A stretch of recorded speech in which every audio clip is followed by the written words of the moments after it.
Be short in seconds, say what matters. Adani Enterprises Limited announced on 3rd January 2026 that its wholly owned subsidiary, Adani Road Transport Limited (ARTL), has executed definitive agreements to acquire a 49% equity stake in Shree Vishwavardhi Private Limited (SVVPL). The acquisition will be carried out through a fresh subscription of securities, marking a strategic investment in the road infrastructure and transport services segment.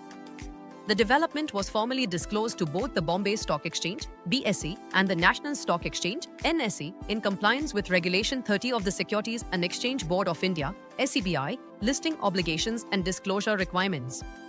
The company stated that the transaction is subject to customary conditions, including regulatory and statutory approvals wherever applicable.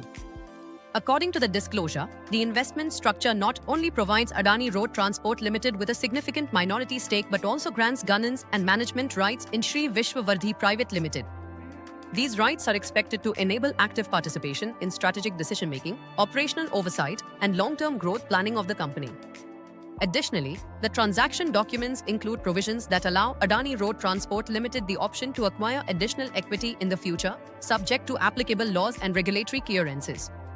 This flexibility aligns with Adani Enterprises' broader strategy of expanding its footprint in infrastructure-led businesses while maintaining a phased investment approach. Shree Vishwavardhi Private Limited is engaged in road transport and related infrastructure activities, and the partnership is expected to strengthen project execution capabilities and operational efficiencies. The investment underscores Adani Enterprises' continued focus on infrastructure development, a core pillar of the group's diversified business portfolio. Stay tuned on BizShort for more such updates.